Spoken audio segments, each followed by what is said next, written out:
Orang bermalam-malam jagungan sama teman asik itu kan perlawanan terhadap nafsu kita, syahwat kita untuk mungkin nikmati dugem di bar atau di tempat-tempat maksiat. Itu setan di Indonesia tuh kakuati sama Ki Jawa. Orang supaya tidak tertarik maksiat itu Ki Jawa cukup ketemu kancane masak terong guyon, gejol-gejolokan zaman mondok, sewengi lulus sangka maksiat. Bar wis tutup.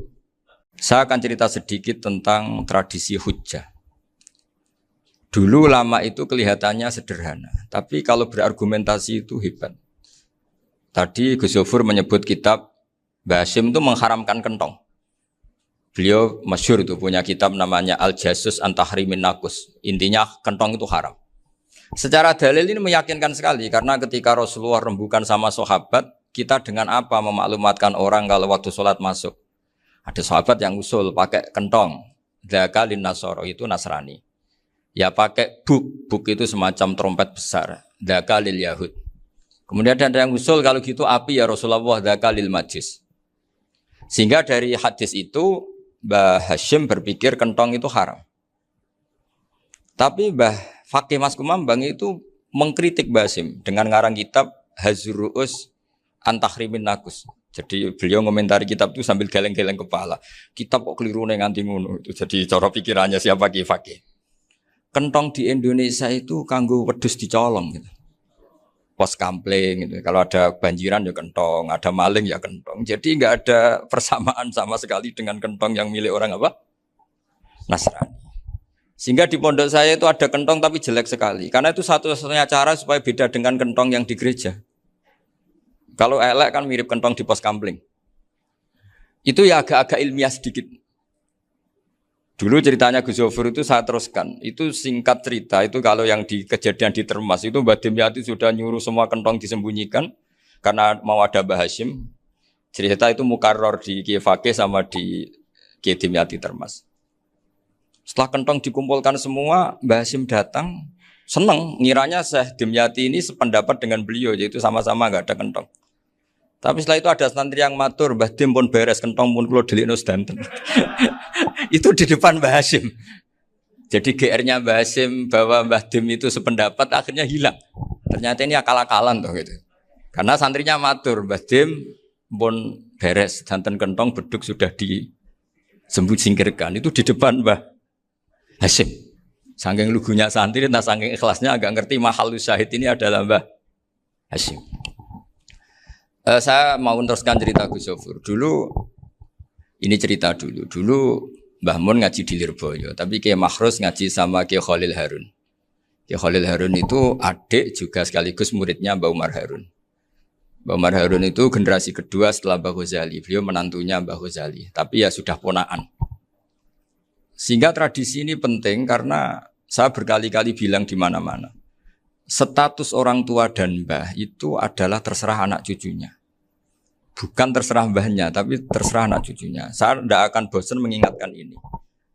Saya pernah di makamnya Nabi Yakub, itu ya dikemuli bendera Israel. Di makamnya Nabi Dawud.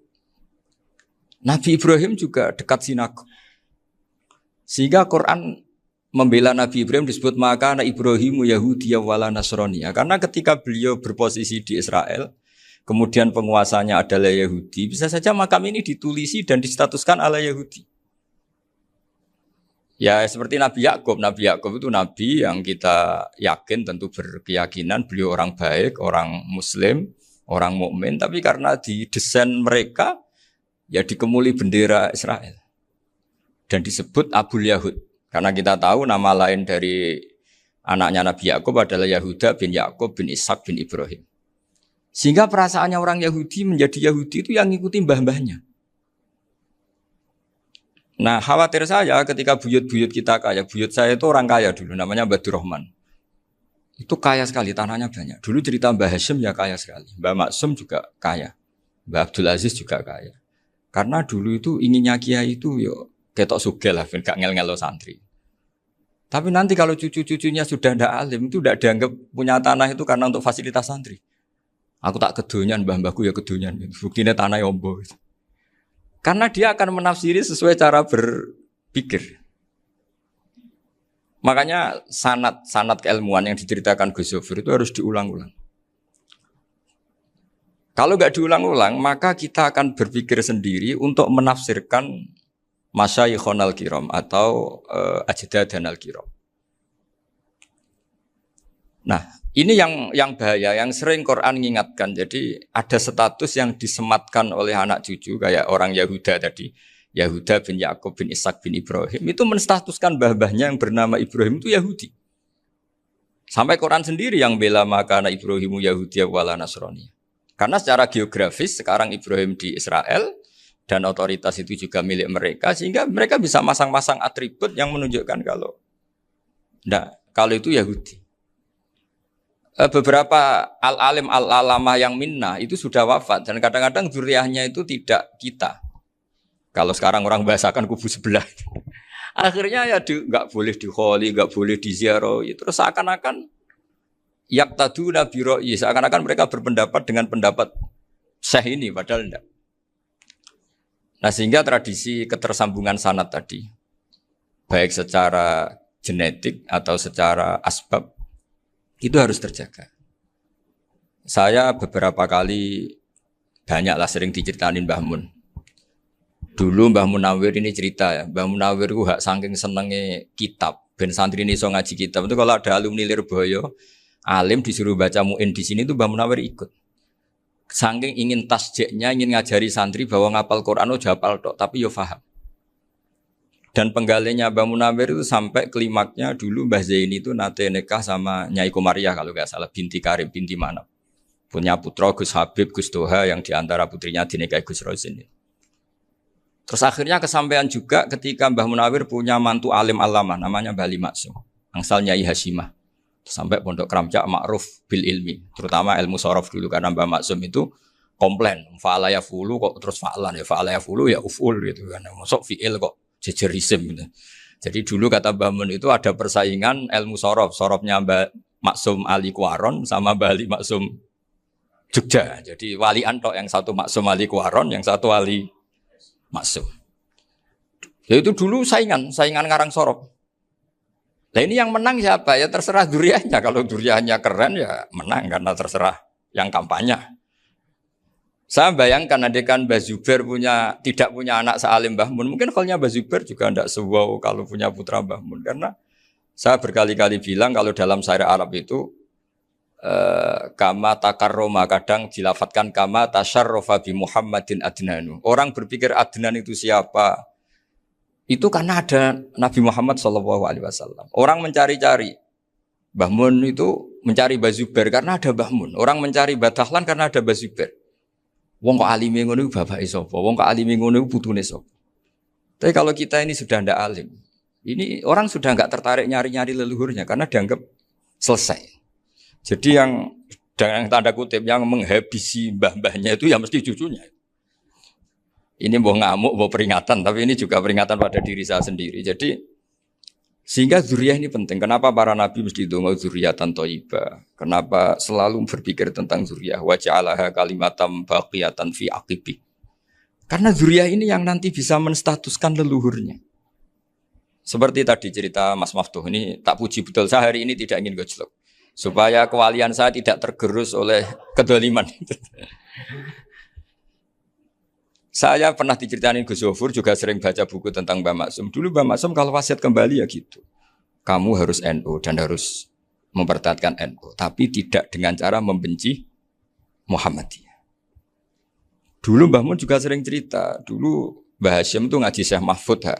Nah, Mbah Ahmad Dahlan dulu namanya Darwis sering ngaji sama Syekh Khotib Minangkabau. Zaman itu Syekh Khotib sudah modern, sudah ikut gerakan Abdu, gerakan Almanar.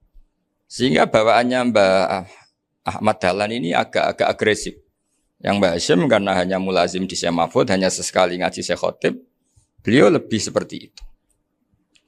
Dan dua beliau ini sama-sama pernah ngaji Mbah Soleh Darat di Semarang. Mbah Hasyim sama Mbah Ahmad Dahlan yang dulu namanya Darwis. Jadi ini masih min muskatin wahidah mimam bain wahid. Sehingga kita tidak kaget ketika Mbah Ali Maksum mengomentari Muhammadiyah itu masih ahli sunnah wal jamaah. Makanya nanti terakhir saya baca kitabnya Mbah Ali dan sering saya pelajari. Andai kan kita ini sepakat dengan ilmu, ya kita tahulah Kalau Abu Hanifah itu tidak kunut, Imam Syafi'i kunut. Berarti kunut itu madzhabnya Abu Hanifah, bukan madzhabnya Mbah Ahmad Dahlan. Apa ndak kunut itu madzhabnya Abu Hanifah, bukan madzhabnya Mbah Ahmad Dahlan. Kita kunut itu madzhabnya Imam Syafi'i, bukan madzhabnya Mbah Hasyim. Ini semuanya masih dalam bingkai ilmu. Adzan qabla subhi juga riwayatnya jelas. Tidak adzan ya sudah perilaku kita sudah jelas. Dulu Mbah Mun sering didik kita gitu. Saya sering dengar cerita kalau dulu Pak Arif Fakhruddin begitu hormat sama Mbah Ali, apalagi zuriyahnya Mbah Azhar Basir, karena beliau dulu do ngaji di Termas. Dulu itu enggak ada masalah karena semuanya dianalisis pakai ilmu. Tapi sekarang pakai identitas, yang kunut itu NU, yang enggak kunut Muhammadiyah. Berarti Abu Hanifah itu Muhammadiyah, Imam Syafi'i itu NU. Berarti Imam Syafi'i itu ya anak buahnya Ki Miftahul Ahyar kira-kira gitu kan anak buahnya Pak Said Akil. Kan terus jadi repot. Dulu kita ini pengagum ilmu, bukan pengagum perbedaan. Sehingga di sini yang saya kagum dari sekian ceritanya Mbah Ali Maksum, supaya kitab ini to the point, supaya nggak lama-lama karena waktunya juga. Nanti kalau kemalaman ini kena semprit ini sudah. Ini diantara yang diceritakan Bali itu unik. Imam Syafi'i itu sering tawassul, sering wasilah sama siapa itu? Abu Hanifah. Ini sudah tak petakan, saya baca yang sensitif lah. So, yang ini ya. Ziyar al-Babus Samin, terus sebentar ini yang bab tawassul.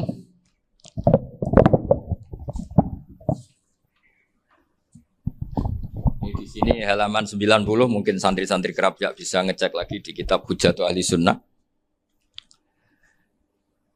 Ketika cerita tawassul, di antara yang diceritakan Mbah Ali Maksum adalah perilaku ya, bukan sekedar statement tapi apa? Perilaku. Perilakunya Imam Syafi'i atau ahwalnya kalau bahasa halusnya, yang selalu ke makamnya Abu Hanifah untuk tawassul. Padahal Imam Syafi'i itu orang yang secara ilmu sering kritik Abu Hanifah. Jadi ini saya baca ini di halaman 100, jadi tawassul mulai halaman 9 berapa ini? Sampai halaman ini yang Qala sami'tu Syafi'iyya yaqul inni la atabarraku bi Abi Hanifah wa aji'u ila qabri fi kulli yaumin za'iran. Fa idza uridat li hajatun shallaitu rak'atain, halaman 100, waji'tu wa sa'altu wa ta'ala al hajat indahu fama tab'udu anni hatta tuqda. Kanal Imam Syafi'i ayyama huwa bi Baghdad yatawassalu bil Imam Abi Hanifah yaji'u ila dorihi fayusallimu alaihi wa yatawassalu ila Allah bihi fi qada'i hajati. Terus wa yatawassalu Imam Ahmad bi Imamina Syafi'i. Jadi di antara yang diceritakan Mbah Ali Maksum itu betapa Imam Syafi'i yang terkenal sering mengkritik Abu Hanifah dalam tatanan fikih karena beliau tidak percaya ada istihsan. Abu Hanifah berpendapat adanya istihsan, dan kita tahu lah ikhtilafu Syafi'i wa Abu Hanifah itu besar sekali. Tapi beliau itu tahu Abu Hanifah itu orang yang sangat soleh. Abu Hanifah itu kalau ketemu sama orang yang utang beliau itu yang lari bukan yang utang Abu Hanifah, karena takut orangnya itu izin. Jadi kalau ketemu yang utang di jalan itu yang sembunyi itu Abu Hanifah. Kenapa engkau sembunyi? Ada yang utang saya lewat, nanti orangnya malu. Jadi setingkat Robi'ah Adawiyah itu beliau di rumah ada maling itu sembunyi. Ditanya kenapa engkau sembunyi? Malu, gak ada yang dimaling. Malu sama malingnya karena serumah itu gak ada barang yang layak dicolong itu. Itu Robi'ah dia sembunyi. Itu yang bisa niru itu Abu Hanifah.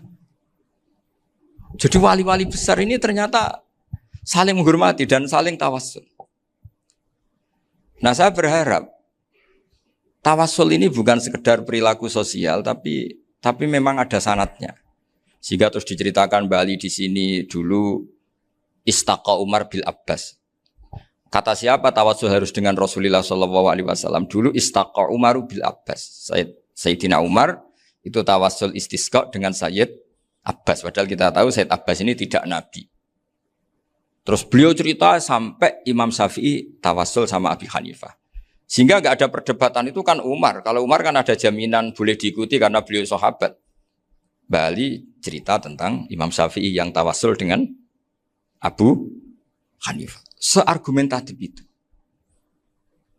Sehingga ada cerita dalam sebuah tafsir, ya saya ulang lagi, ada cerita di sebuah tafsir, kenapa Nabi Musa ditanya Allah, wa matil kabiyaminika ya Musa. Makna wa ta'ala a'lam, tentu Allah sangat tahu yang di bawah Musa itu apa. Karena Allah tahu Nabi Musa itu grogi. Orang dipanggil Wali Maksum pasti grogi, santri dipanggil Mbah Mun pasti grogi. Kenangan saya setiap dipanggil Mbah Mun ya mesti tanya, yang ringan-ringan, wis sarapan ya. Arung sarapan ya sarapan. Pas sarapan ya kan tanduk mangan sing enak, wong santri ora tau mangan enak. Ya enggak pernah ngomong yang penting, ngendikan yang penting. Nah, karena Nabi Musa ini grogi, ini sebagian tafsir. Itu ditanya yang ringan, saku iku nggawa apa? Karena pertanyaannya ringan, Nabi Musa juga ringan. Ya Nabi Musa itu sampai lali, iku pangeran sing ya'lamu sirra wa akhfa. Diterangno. Niki tongkat Gusti. Gunane kathah Gusti tongkat iki. Qala ya aso ya atawakkau 'alaiha wa ahusyu biha 'ala ghanami wal ya fiha ma'arifu ukhra. Oh, tongkat Gusti niki penting mesti. Nggih nak. Nggih macam-macam lah Gusti. Atawakkau 'alaiha wa ahusyu biha 'ala ghanami kangge menghalo kambal. Masih terangno terakhir dan yang lain-lain Gusti. Wal ya fiha ma'arifu ukhra. Sehingga akhirnya rileks. Karena Nabi Musa terus ngerti. Ternyata ketemu pangeran itu gak seserem yang saya bayangkan gitu. Pertanyaannya ringan. Itu ada ilmunya. Tapi cerita ini yang versi tafsir ini tidak yang seperti di Manaqibul Ghazali. Di beberapa kitab tentang Manaqibul Ghazali diceritakan di alam roh Nabi Muhammad SAW itu yubahi bi ummati, saking yubahinya sampai ngendikan ulama ummati ke anbiya'i Bani Israel. Ulama umatku itu pinternya atau statusnya itu mirip-mirip lah. Kaf itu ya mirip-mirip lah, mirip-mirip kayak ulamanya nabinya Bani Israel. Akhirnya Nabi Musa itu tersinggung sekali. Bagaimana mungkin ulama disamakan dengan apa? Nabi. Sehebat-hebatnya ulama itu kan tidak akan yabluhu darajatan nubuwah atau yartaqi ila darajatin nubuwah. Itu akhirnya, ya kalau kamu nggak percaya panggil. Yang dipanggil Imam Ghazali. Ya Nabi Muhammad juga nggak mau kalah itu. Kalau manggil ulama RT ya kalah keok. Gitu. Akhirnya Imam Ghazali datang, ditanya sama Musa, Mas Muka, nama kamu siapa? Ana Muhammad bin Muhammad Al-Ghazali At-Tusi Asy-Syafi'i. Itu disebut panjang. Nabi Musa guyu-guyu. Kamu ulama kok ngomong yang nggak penting. Ditanya namanya kok penjelasannya sepanjang itu. Dianggap itu satu kesalahan. Masa tanyanya nama kok ditanya jawabnya Muhammad bin Muhammad Al-Ghazali At-Tusi Asy-Syafi'i. Kepanjangan itu. Ketika Nabi Musa agak mencibir, agak gimana itu terus saya Imam Ghazali, kalau ini masalah, lebih masalah jenengan. Apa itu? Yang tanya jenengan tuh Allah ya alamu sirra wa akhfa. Dan Allah hanya tanya wa ma tilka biyaminika ya Musa. Harusnya jenengan jawab aso ya titik, bukan kepanjangan. Atawakkau 'alaiha wa syubha itu kepanjangan. Allah tanya yang di bawah kamu itu apa? Yang di tangan kamu. Harusnya jawabnya hanya aso ya. Tapi kenapa penjelasannya sepanjang itu? Sampai terakhir waliya fiha ma'arifu ukhra. Terus pinter tenan kayak gitu. Terus ada Nabi Musa terus bilang, ya pinter tenan gitu. Padahal kita tidak pernah GR seperti itu kan kebetulan Imam Ghazali gitu. Kalau yang lain mungkin ya keok lah kira-kira gitu. Tapi ini cerita dalam khazanah keilmuan. Benar yang dikatakan Gus Zofur. Saya termasuk orang yang pernah mondok Lirboyo Pasanan. Jadi setelah saya disuruh nemani Gus Kamil, tahun berikutnya Gus jenengan disuruh.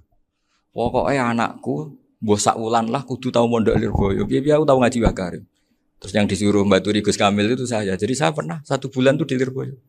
Karena saya ini santri beling ya, kontraknya pokoknya penting ziarah Bakarim. Biasanya enggak pernah ngaji. Pokoknya gerbar ngisa. Ziarah ya sudah. Ngaji subuh ingat saya sama Gus Imam. Itu dari 17 hari ingat saya ngaji 2 kali. Tapi kalau ziarah ke Bakarim sudah lupa jumlahnya karena memang kontraknya disuruh ziarah. Sampai seperti itu. Dan saking senengnya bangun sama Bakarim saya masih ingat. Ngamplopi salam template itu masih ingat untuk Gus Anwar, untuk Gus Imam, untuk Gus Kafabi, termasuk untuk Gus Maksum. Itu malam-malam saya dijak ngamplopin. Zaman itu saya masih ingat selawewu. Zaman itu kos 1 bulan itu 13.000. Jadi kira-kira kalau 25.000 itu untuk kos 2 bulan. Jadi saya krusnya itu pakai kos. Saya masih ingat Mondok Sarang itu kos 1 bulan 13.000. Berarti kira-kira 500.000 itu di amplopin sendiri sama Bang. Ini untuk Gus War, ini untuk Gus imam ini untuk Gus. Padahal Gus Imam ini mondoknya sudah di Mbah Mun. Itu Mbah Mun hormatnya sampai untuk jatah salam tabligh. Nah yang ribet kebalikannya, kita pulang Gus Imam karena melihat Gus Kamil ini putrane Mbah Mun, Gus Kamil disangoni. Saya juga disangoni karena Gus Imam dulu ngaji juga sama Pak D saya. Sama keluarga saya. Itu kata Gus Kamil setelah keluar, mau agak muni gua abal, boten berarti gua aku. Karena ini penting. Ini kalau sampai dianggap tukar guling, ribet deh. Jadi ditakwil sendiri lah. Mau gak muni gua abal ya, boten wis, yes berarti halal. Tapi sama Mbah Mun ya ditanya. Ditanyanya bukan apa karena untuk meneruskan tradisi bahwa kalau kiai ketemu itu ya saling memberi hadiah, saling itu sudah faqaddimu baina adana juwakum apa? Sedekah. Sehingga ketika Kapya ini punya Bali Maksum alim alama, kemudian melahirkan murid-murid yang juga ipar kayak Mbak Warsun bisa ngarang apa Kamus Al-Munawwir, Pak Bik juga punya karangan Kamus Al-Mu'asir. Saya itu punya semua. Karena ini adalah buah dari bahwa kita ini tidak kalah sama produk-produk yang di sana. Bahwa produk di kita ini sudah cukup untuk mengantarkan orang menjadi alim alama. Dulu Mbak Zubair ke Mekah ya sudah alim alama. Gus Zufur ke Al-Azhar sudah alim semua. Teman-teman kita ke Mekah itu sudah alim semua. Padahal produk mondoknya ya tadi. Mau digojlok kiai ini, terus mangkel be keamanan biasanya. Biasanya musuh besar pondok itu keamanan. Jadi ya bukan berarti gojlok ibunya Gus Maftuh enggak. Biasanya keamanan itu musuhnya apa?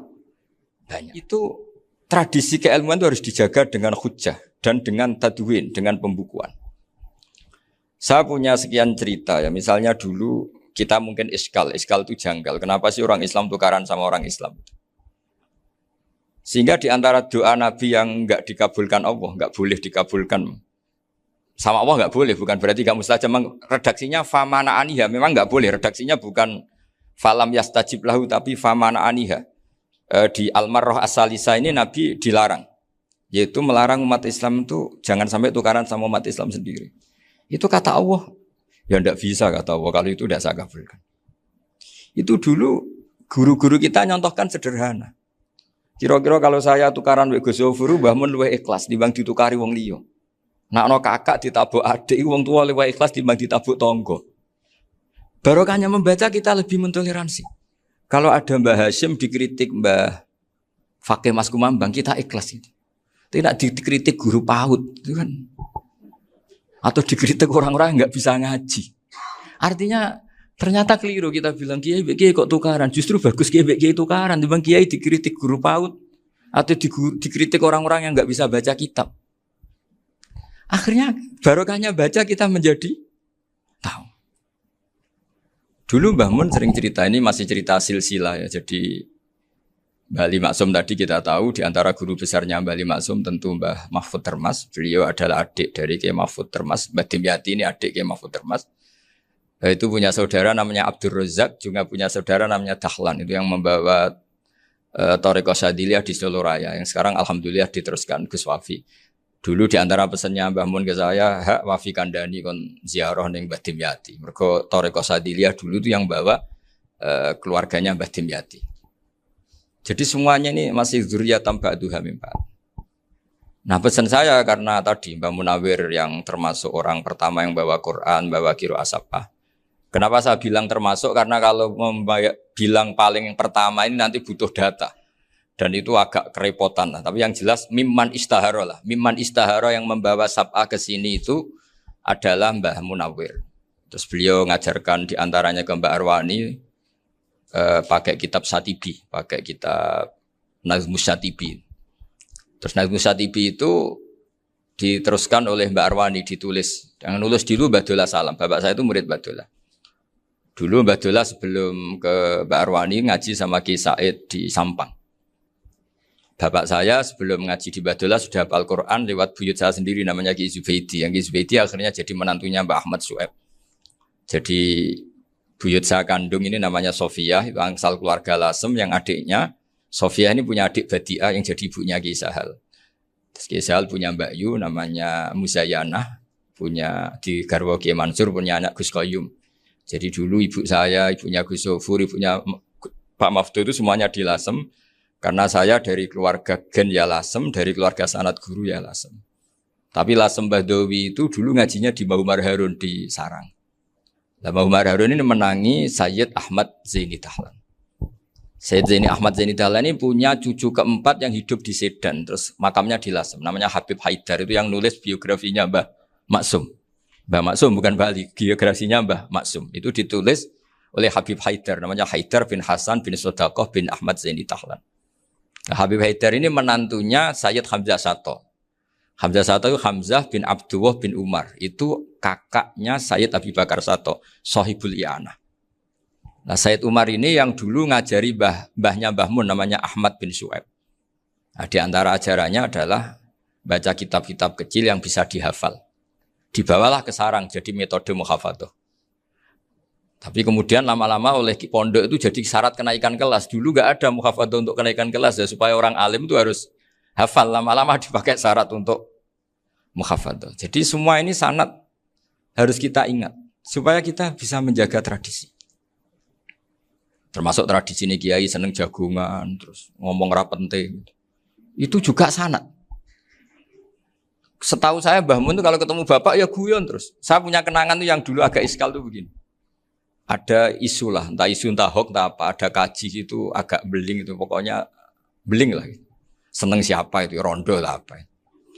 Pokoknya beling gitu. Ketika Mbah Mun dilaporin tamu kalau kaji itu beling sama rondo itu. Mbah Mun tanyanya lucu. Lho ayu no cum. Wahyu banget, Mbah. Wahyu. Itu bapak juga bakas ayu nih. Dulu saya sekali ini kiai kok bakas wong ayu, bakas budine barang lah kira-kira gitu. Tapi setelah saya tambah alim, tambah ngerti itu kata bapak gini.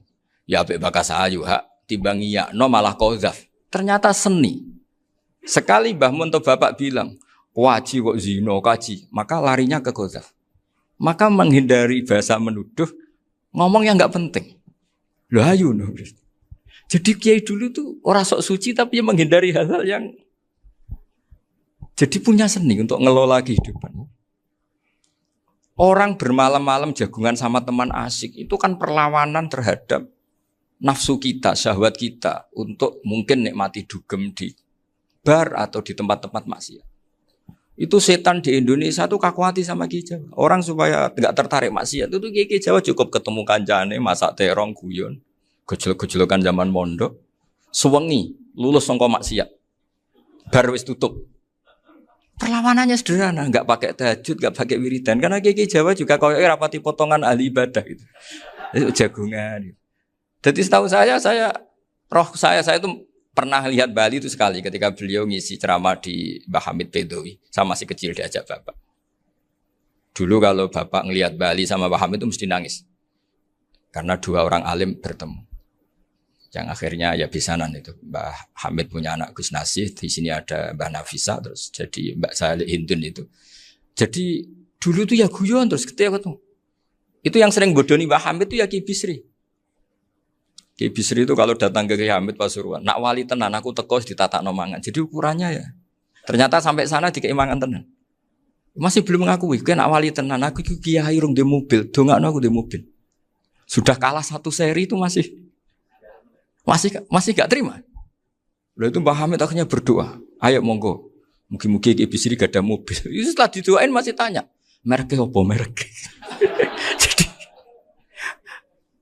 itu Mbah Hamid jawab, yo paling Holden itu, paling Holden.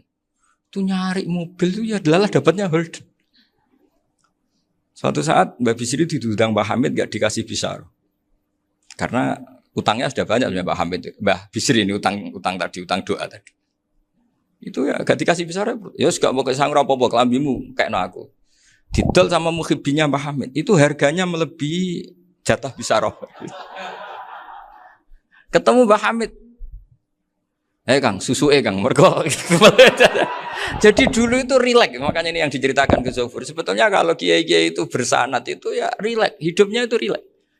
Karena rileks ini perlawanan terhadap kemungkaran. Saya dulu musyawarah sering sama Gus Zofur usul fikih. Itu jelas di antara yang ditulis Lubil Usul itu. Ya kita tahu tadi misalnya sanad usul fikih, Mbah Ber itu sangat al-usuli Kiai Zubair Dahlan, abahnya Mbah Mun. Punya murid di antaranya Kiai Sahal. Kiai Sahal punya karangan Thariqatul Husul fi Syarhi Lubil Usul. Itu Thariqatul Husul itu beliau ngendikan dalam mukaddimah bahwa saya bisa mensarai ini berdasar ngaji maknani sama Mbah Zubair. Terus beliau mengutip sarah itu dari kitab Nailul Ma'mul. Beliau ngendikan binus khotin khotiyah ghairi matbu'ah. Dan itu ditemukan di Kiai Mansur di Lasem. Karena Kiai Mansur iparnya Mbah Sahal. Mansur bin Khalil itu diantara katibnya Syekh Mahfud. Jadi semuanya ini sambung. Mbah Ber saking ahli usul fikihnya, kalau ngajar usul fikih itu kalau guyon takriran saya ini lebih memahamkan ketimbang sarah. Ya sudah, terus Mbah Zubair Kiai Fakih, terus Syekh Mahfud. Di sini Syekh Mahfud termasuk orang yang dekat Mbah Munawir sampai putrane Mbah Mahfud namanya Gus Muhammad dibawa Mbah Munawir, kemudian mondok di Termas diantaranya, terus dinikah jadi menantunya kalau nggak salah Haji Taslim di Betengan, kemudian sekarang juriannya Mbah Mahfud di Betengan. Ini nggak boleh hilang secara seperti itu. Diantara di usul fikih diterangkan ketika diantara 5 hukum itu ada yang bernama mubah. Mubah itu boleh dilakukan, boleh ditinggalkan, dan kalau dilakukan ya tidak berpahala, tidak disiksa. Itu ada ulama yang protes. Protes nggak bisa seperti itu. Ithma min mubahin illa wa tahaqqaqu bihi tarku haramimma. Fa'il zamu minas sukun tarkul qatli wa minas sukut tarkul qadaf. Tidak bisa, mubah itu tidak ada. Kalau kiai jagungan semalaman, itu Allah ngitungnya itu hada taroka dugem, wahada taroka delok dangdut, wahada taroka kada wakada. Oh, itu luar biasa. Dan kita ngikuti yang seperti itu saja. Gak usah tahajud, gak usah witir telulas, kaya ora kuat timbang gremeng. Sewengi jagungan, setan ngenteni kita tergoda maksiat, ternyata maksiatnya sampai tutup, kiainya masih apa? Jagungan. Jadi jagungan saja ada ilmunya bahwa itu perlawanan terhadap tarkul ma'asi. Sehingga bagaimana Anda katakan mubah ini mubah, toh gunanya adalah tarkul haram. Meskipun efek mubah juga bisa tarkul wajib, wae bojo blonjo turu. Karena wae ngrumat ibuke turu. Itu halal wajib. Jadi mubah itu resikonya ya bisa tarkul wajib, bisa tarkul haram. Sehingga kalau sanad ini terjaga secara baik, secara kultur, saya sering juga sakuan sama Gus Yofur, itu mesti tak niati gitu. Jagungan wong alim kuwi ibadah dan menikmati ibadah adalah dabul auliya wa dabul ulama. Kata Imam Ghazali, pada akhirnya waqud buhadatin al-istilzat bil mubahat. Kata Imam Ghazali, pada akhirnya qutbu hadaddin, madaru hadaddin, pokok dari agama ini adalah melawan kemaksiatan dengan kita menikmati al-istidzat bimubah. Kita menikmati sesuatu yang dibolehkan Allah Subhanahu wa taala. Dan seperti ini itu bisa qasmu dhuhri syaitan, bisa menghancurkan punggungnya setan. Karena kalau melawan setan dengan ibadah ini kadang kita capek selain isra potongan. Tapi nak kangkang ning komplek H gitu jagungan mbek kancane, ngenang melarate, mbok ngenang ra sekolah ramunggah, kenangan sing ramunggah diarani istiqomah. Gitu kan. Diarani tulus zaman, kok sing munggah dianggap kesusu. Saya ini punya pondok Quran, kalau ada yang hafal 3 tahun mesti digojlok kancane. Gak apik kesusu itu. Kesusu itu mesti tidak barokah karena tergesa-gesa apa? Hatam. Sehingga yang enggak hatam-hatam itu kayak partai mayoritas. Ini yang partai tulis zaman katanya. Ahli sobri katanya. Akhirnya di pondok gara-gara itu mau guyon, tapi enggak ada stigmasi yang enggak naik. Di Pondok Sarang itu saya punya teman itu banyak yang sekelas dengan saya, sekelas sama Gus Kamil, akhirnya sekelas dengan Gus Zofur. Padahal saya ini kakak kelas. Saya temannya, Gus Kamil temannya Gus Zofur. Ini anak ini nggak pernah naik, itu nggak dicibir di pondok. Karena guyonan tadi, guyonan bahwa ini bagian dari bentuk apa? Istiqomah. Nanti yang goblok juga tenang. Karena kiainya cerita, kadang santri goblok ya barokah. Di sini pondok akeh santri ora tau sinau ning omah dadi kiai gede. Selalu kiainya tuh cerita seperti itu. Akhirnya sing goblok ya bangga dengan kegoblokannya. Iya, jadi kiai itu orang yang meskipun guyon ini barokahnya Masya Allah. Dan setahu saya kiai-kiai alim itu ya senengannya guyon karena tadi guyon itu luar biasa. Bapak saya itu kalau pesan sama saya itu enak ngaji is guyon nice. Wong ning omah mikir utang, mikir wedi bojo macam-macam kok ngaji mbok jak nangis pisan, nangis ping pindho katanya. Sudah jak guyon ae. Paling gak lali. Dan beliau punya dalil kul bi fadlillah bi rahmati fa bidzalika falyafrah. Jadi jangan sampai orang ini farah bil maksiat, jangan sampai orang itu Dan ini yang saya kenang dari sekian cerita murid Bali. Mbah Ali Maksum ya senangane guyon. Gojol-gojolkan mbek santri guyon. Ini saya maklumatkan ke semua santri beliau bahwa ini bukan sekedar guyon, tapi al-istildad bil mubahat. Ini adalah perlawanan terhadap setan karena banyak orang bisa senang tuh kalau nunggu maksiat. Ini bisa senang dengan sesuatu yang tidak maksiat. Itu kayak apa hebatnya? Makanya Nabi itu kalau ketemu sahabat ya sering ngendikan yang ringan-ringan. Ya Umar ma'afalan duher jong. Mana piye ijek. Kalau ketemu anak kecil ya. Nanti ketemu yang tua-tua yang sudah enggak bisa mikir. Ya cerita-cerita saya mohon sekali murid-murid kerap ya. Jangan hanya ngaji fikih. Kalau hanya ngaji fikih itu posisi Abu Hanifah itu seakan-akan nyun sewu orang yang sangat tidak ahli hadis. Karena beliau di situ kelihatan kalah sekali dengan Imam Syafi'i. Apalagi di perdebatannya Muhammad bin Hasan Asy-Syaibani dengan Imam Syafi'i itu kelihatan sekali betapa Abu Hanifah itu orang yang nyun sewu ditinggalkan dalam ilmu hadis. Sampai beliau hanya dapat gelar min ulama ahli ra'yi, termasuk ulama yang kuat logikanya.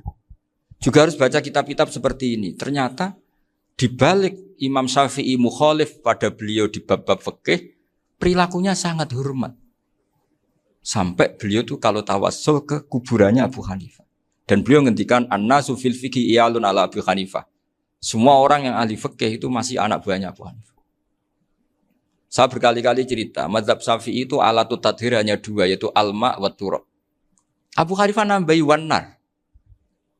Alasannya Abu Hanifah, orang mukmin yang dosanya banyak itu dibakar di neraka. Dan alasannya Allah litadhirihim, untuk mensucikan mereka.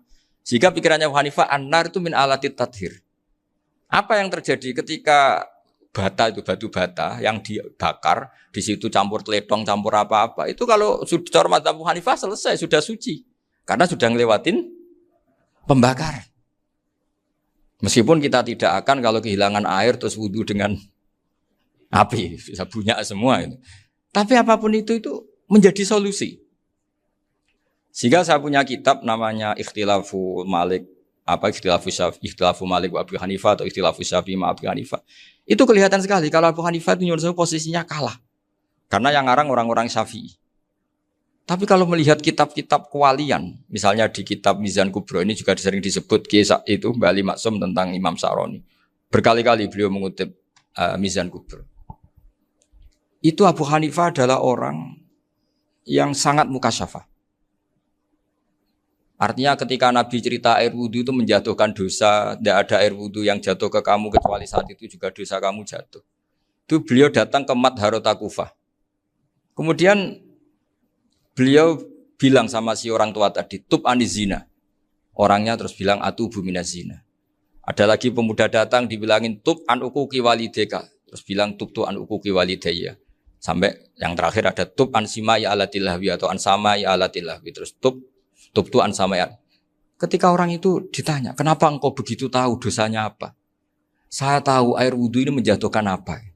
Jadi kira-kira kalau zina mungkin ya batang babi lah. Kalau hanya sekedar melihat bak-bak mungkin ya curut atau tikus lah kira-kira gitu. Nah dulu sediluk ya mungkin ya tikusnya cilik gitu. Nah dulu suwi ya tikus werok itu atau apalah. Pokoknya beliau itu tahu. Tapi anehnya Abu Hanifah apa? Setelah itu dia nangis minta mukasafahnya ditutup. Ya Allah saya ini mukasafah kok malah menjadi tahu sawatil mukmin. Padahal aturan syariat jenengan man satara musliman satarahu bahwa enggak baik melihat jeleknya orang mukmin. Minta ditutup. Makanya saya ini bangga ada mukasafah. Makom yang kita sampai sekarang tuh makom setelah Abu Hanifah mukasafah. Jadi Abu Hanifah repot-repot mukasafah, minta makomnya ditutup tidak menjadi mukasafah. Dan alhamdulillah kita sudah tidak mukasafah sebelum minta ditutup. Jadi kita ini keren.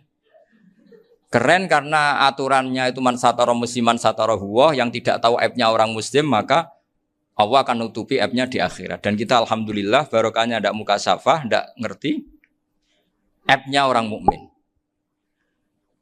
Jadi kita harus pakai patokan ilmu. Saya ulang lagi, kita harus pakai patokan. Makanya saya tahu betul ketika Kiai Hamid Pasuruan, beliau dulu ngaji Jamul Jame, ngaji Juman, Mbah Ali Maksum di sana sama Gus Habib, sama Gus Muhammad bin Mahfud. Termasuk mbah saya kandung dulu Kiai Sidik. Mbah saya yang dari itu juga ngaji di Termas. Bapak saya dulu Kiai Nur Salim ngaji di Buyut Baiti. Dulu itu kawin juga sederhana, kayak cerita Gus Zofur. Jadi bapak saya kandung itu Kiai Nur Salim itu ngaji di Mbah Baiti. Mbah Baiti itu adik kandungnya buyutnya saya dari ibu. Nah, Mbah Bedi itu teman akrabnya mbah saya namanya Kiai Nursam, Mbah Nursam. Singkat cerita terus Nur Kiai Jorabi arah Arabekno itu. Setelah bapak saya ke Mbah Dullah mau ditawarin jadi mantu, kata bapak saya kula pun dipek mantu Mbah Bedi. Akhirnya dapat ibu saya itu.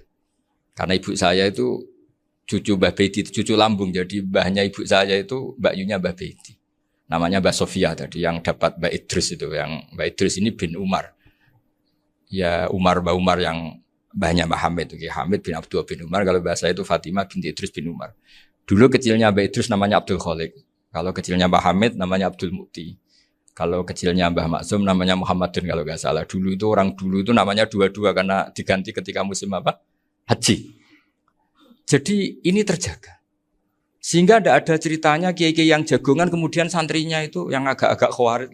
Kiai kok sungi-sungi jagongan, gak tahajud, gak duha, itu tidak ada. Karena ini dianggap fi'lul mubahat untuk melawan mungkar. Jadi sehingga di kitab Ihya diterangkan, kamu jangan ngira orang-orang soleh ketika jagungan itu min ahlil bitolah wa takasul. Itu orang-orang yang pemalas itu enggak. Tapi mereka bisa mengasyiki Allah. Bahwa dalam jagungan ketemu teman ya asik, gejul-gejulkan sama Pak Maftuh ya asik.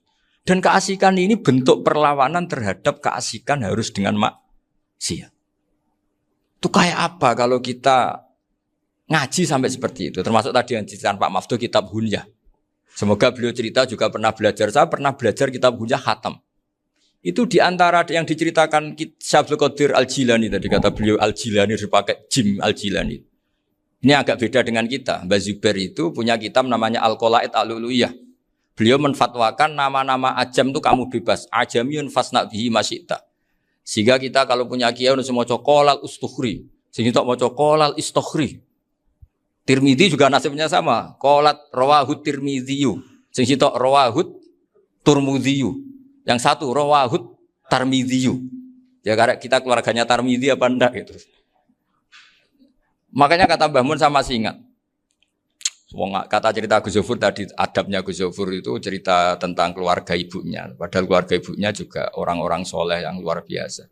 Itu kata Mbah Mun, kowe roh jenenge Imam Bukhari tahu ya. Jenenge sapa? Saya nyebut Muhammad bin Ismail bin Ibrahim bin Mughirah bin Bardasbah. Lah iya Bardasbah mbok waca Bardisbah yo. Lah cara kene mbok Parmin mbok Parlan. Jadi Bardisbah mbok Bardasbah iku cara kene yo Parmin mbok.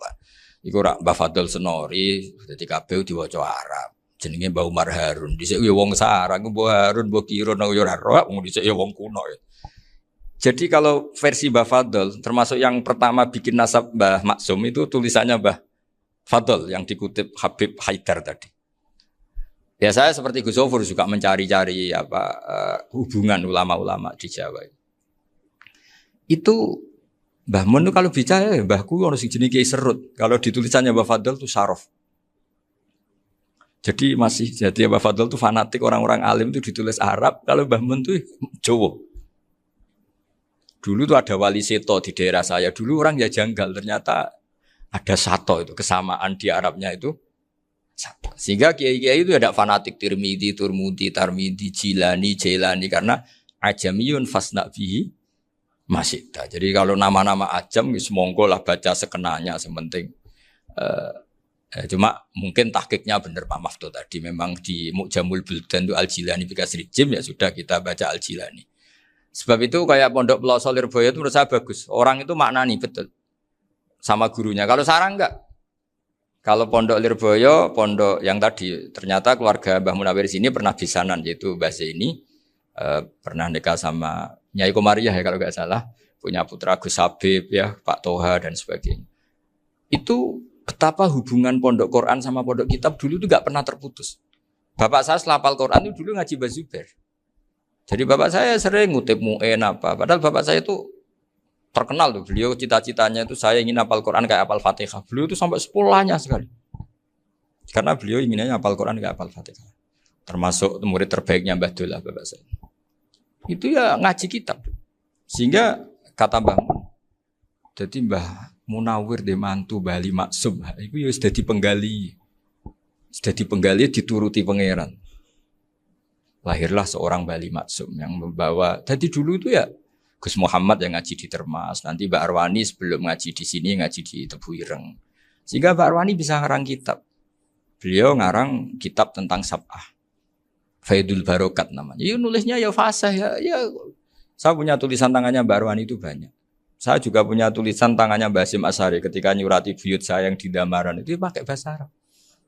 Jadi dulu itu Mbah Ali Maksum juga sama. Surat-suratannya dulu sama tokoh-tokoh Muhammadiyah ya bahasa Arab.